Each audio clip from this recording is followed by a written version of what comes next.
You seek out validation. Come forth. Step into the light. Bring yourself forward. You've probably heard, stop seeking validation. Why always seeking validation? And you're wondering. In this video, we're going to talk about what seeking validation looks like, why we seek validation, the cost of seeking validation, and how to stop seeking validation. People pleasing. You're always saying yes to avoid conflict or to please people. I had this on TikTok when someone said, you're also a person, please yourself. Why are you constantly chasing to please others so that you feel good about yourself? You're seeking validation. Fear of rejection. You cannot own up to your own thoughts. You cannot say what you truly want and truly mean because you're fearing they're going to reject you. You're seeking validation. Overthinking social approval. Before you do anything, before you say anything, you're just overthinking, thinking, what will they say? What will they do? You haven't even taken that photo. You're wondering, will they say this dress is too tight? Will they say that I'm shouting too much? Will they like... You're seeking validation. External metric of success. One thing I realized and I'm learning is to seek and learn how to define success on your own metrics, on your own terms, and how you want to view success on your own. If you're constantly chasing what someone says about success, what so and so said about success, chasing trend versus being authentic. It's okay to chase trends, but imagine chasing a trend that you don't resonate with because people are doing. You're just going to hype yourself up and doing that because people are doing. As a Christian, there are some trends I cannot partake into because they don't resonate with me. Even the Holy Spirit will not allow me to partake. Imagine me doing that despite all of that. I am seeking validation. Or for example, Muslim, they have a thing with pork. So there's this trend of people frying pork, roasting pork, doing things with pork. And as a Muslim, you're there doing all these things. Because it doesn't resonate with you. There's you being authentic and there's you chasing trends and comparison trap. Comparing yourself to others, their life, how they do life, and you feeling inadequate without external recognition. You're seeking validation. The reason we seek validation, number one, biological aspect. We are human beings, we are social animals, so there's something in us that just seeks approval, and that thing is weird or wrong with you, and you don't think that, oh my god, am I the odd one out? No, there's something in us that always seek out social approval, so that's where you're caught up in the seeking validation.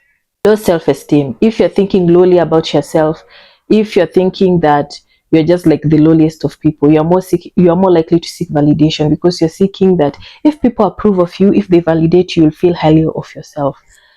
Number three, feeling like you're not enough. Most of us have this feeling of, I am not enough. What I have to offer is not enough. What I have is not enough. So that's why you're chasing others to validate and say, you know what, that is enough. I really want what you want, like seeking validation. Number four, societal pressure, community pressure, cultural pressure, social media pressure. There's this pressure for you to become a certain way, a certain thing.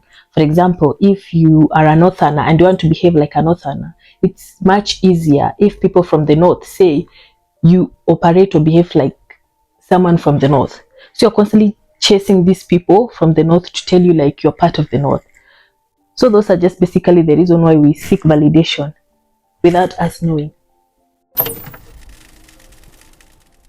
Seeking validation is loss of authenticity. You are not original, you are somebody else's photocopy. So you're copy number 200, copy number 40, copy number 30. God says we are the salt and the light of the world. So imagine if you're not unique, if you're not original, if you're not being the one God has created you to be, the world is losing some light, is losing some flavor of the salt because you are busy chasing some other version. Insecurity and anxiety. When you're chasing approval and seeking approval from others, you are more likely to be more anxious and more insecure about the things you do. Mental and emotional exhaustion. Imagine you're always chasing that, seeking that, hearing that, pleasing that, fearing that. You will end up being exhausted emotionally and mentally, and you'll wonder, why am I so exhausted? Why am I so tired? Because you're seeking validation. That is the cost of seeking validation. Stunted growth. There's personal growth, that is, I'm tying to stunted growth. You cannot really grow as a person if you're focusing on what someone says, what someone does, which means you have to wait and seek permission for someone to tell you, okay, you can move forward, you can do this, you can do that. So you're more likely to have a stunted personal growth. How to stop seeking validation. Number one is self-reflection through journaling. I love writing things down. These days there is video journaling, so you don't, and also sound journaling. You don't have to write it down if you feel you might. You can voice record it or video record it. In journaling, you're able to identify your triggers. You identify your why. Why am I seeking approval? Why am I pleasing this person despite my frustration, despite my mental capabilities? I cannot do this, but I'm doing this. So self-reflection, especially through journaling, there are other ways, can help you to identify. And if you can identify, you're able to catch yourself.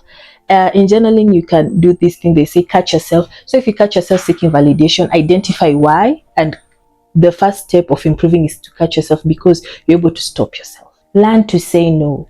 Setting boundaries. You don't have to partake in conversation that leaves you drained. Build your self-worth. So I'll put it in the description box, the video of how to own your self-worth, because self-worth is not something you have to earn, it's something you realize you have it. So it's about building your original self-worth by practicing self-compassion and affirmation, and celebrating the small wins without acknowledgement from external validation. Limiting social media consumption. So instead of being in the constant scrolling, you scroll and addict, you can minimize, because when you minimize, you also minimize your chances of comparing yourself to others on social media who you don't even know. You don't know their background, how they got there. Find a way to make social media a place where you're giving your creation. So it's a creative expression. Develop internal validation. Find out what your values are. Add values if you have to, and link that to your life, link that to what you're doing, to how you operate life, so that you validate yourself inside. So everything that flows inside out is more better than anything that flows outside inwards. So it comes out, so that when you know and understand that God said in Psalms 139 verse 14 that you're beautifully and wonderfully created. If you get a comment that someone says, oh my God, you're ugly, you'll be like, liar, pants on fire. The creator of the universe said, I am beautiful and wonderfully created. So that is you validating yourself, and therefore you're blocking all these external things that are negative. Practice mindfulness, to be present. I am yet to hack that, but slowly by slowly through habits, I am beginning to learn to be present. We are always constantly thinking either of the past or anxious about the future, worrying about the future, or triggered about the past. So this present, where we live, where things happen, we don't get to be at that. We'll find ourselves seeking validation from others, because we are not being present. We are not in our lives currently. We are either there or we are ever there. We have come to the end of this beautiful learning, relearning, and learning session of today. Share your thoughts on what you think validation looks like, seeking validation looks like externally from your side. Put it in the comment section. If this has helped you, like and subscribe, and see you on the next one. Be kind to yourself and others.